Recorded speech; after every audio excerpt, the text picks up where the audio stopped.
Hey guys, I hope everyone's doing well and having a good week. This week's discussion topic is Thomas Jefferson, and when I first read that this would be the topic, I got really excited. A long time ago, or it feels like a long time ago, I graduated from the University of Virginia, which is Thomas Jefferson's university. And so as a graduate of the University of Virginia, I feel like you are kind of inundated with a lot of stories about who Jefferson was as a man and his legacy. So it's really cool to kind of bring it back around and think about it down the road, being kind of far removed from being a student there. So when we first talk about Jefferson's legacy, the first thing that popped into my mind are the things that he wanted to be remembered for. And you can see those three things on his tombstone. You can still go to Monticello and see it today. Out of all the things he did, out of all the things he was, he wanted to be remembered as the author of the Declaration of Independence, the author of the Virginia Statute for Religious Freedom, and the founder of the University of Virginia. And that, if you look at those documents and you look at those three things, it really sums up who he believed himself to be. He saw himself as an advocate for and a protector of individual liberty and freedom. And he saw himself as a fighter for that and a fighter for individual man all his life. And you can see that in his writings in the Declaration of Independence.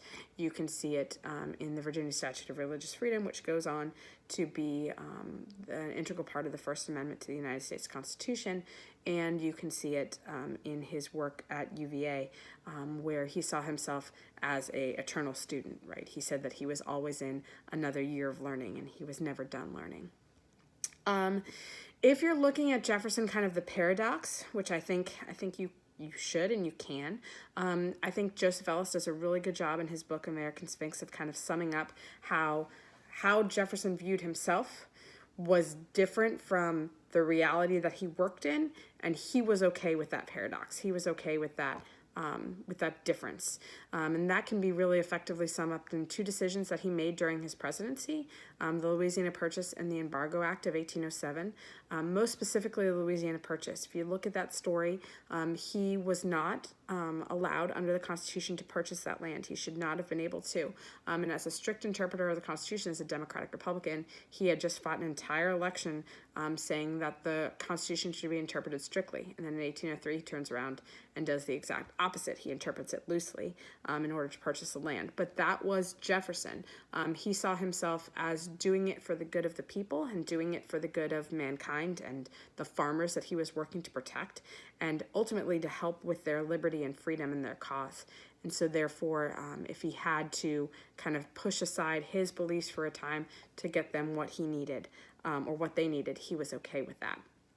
As I said, Joseph Ellis's book, American Sphinx, is a really great book if you're looking at kind of the differences between the reality and the belief of Jefferson.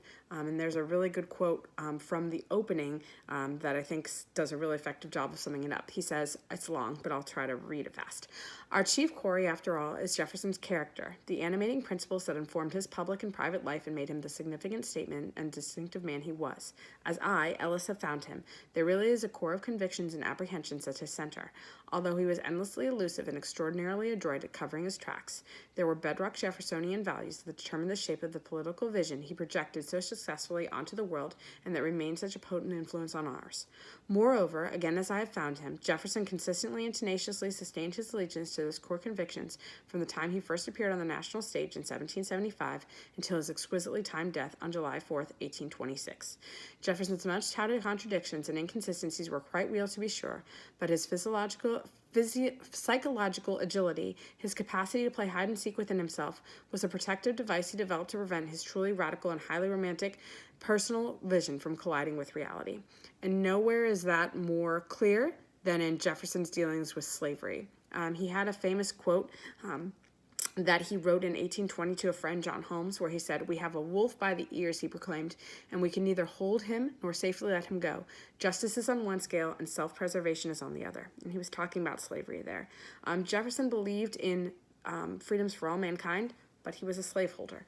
And so I think that when you think about Jefferson, you need to really think about those differences and how he's willing to tout one thing, say one thing, and do another, and how I believe that really in his own mind he's trapped. He has these convictions on one hand and his actions on the other. So thanks, guys. Hope you have a great week.